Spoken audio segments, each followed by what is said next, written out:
This was an extremely bizarre marathon. All you had to do was keep up with the examiner's pace. If you did that, you could pass the hunter exam. However, the examiner refused to reveal the destination or the time of arrival. On the surface, it looked like a simple test of physical endurance, but running a course with no visible finish line also placed a crushing psychological burden on the participants. So in reality, this stage was testing their willpower as much as their stamina. As time passed, they had already run more than 30 kilometers through the tunnel. Along the way, more and more candidates began to fall behind. At the rear of the pack, Leo Rio was on the verge of a mental breakdown. Then suddenly, a boy riding a skateboard appeared beside him. This immediately infuriated Leo Rio. He was risking his life just to keep going. Yet when he looked back, he saw another examinee seemingly cheating with such a method. But the examiner simply said that all they had to do was follow him. So Gon pointed out that the boy wasn't actually breaking any rules. That remark caught Killua's attention. The two of them were about the same age, and it sparked Killua's competitive spirit. So he casually put away his skateboard as well. However, after they had covered a distance of 80 kilometers, the path ahead suddenly turned into nothing but stairs. Not only that, the examiner's speed also surged dramatically at that moment. At this point, Kurapika and Leo Rio were running together in the same group, while Gon and Killua quickly surged past them.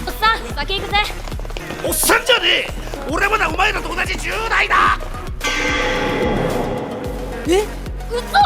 Soon, Gon and Killua caught up with the leading pack, yet both of them looked completely relaxed. They even started chatting as they ran. Gon explained that he was taking the exam to find his father. Killua said he only came because he had heard the hunter exam was extremely difficult, and he thought it would be fun. But now, to him, it felt like no challenge at all. It was at that moment that they finally saw a glimmer of victory ahead. When the examiner stopped to see who would reach the finish line first, two figures suddenly shot past him. It seemed that Killua and Gon arrived at the same time. After that, the rest of the candidates arrived one by one. Slowly, the crowd grew larger, but once the time limit was up, the massive gate closed mercilessly. Then suddenly, a voice rang out, and it immediately drew everyone's attention.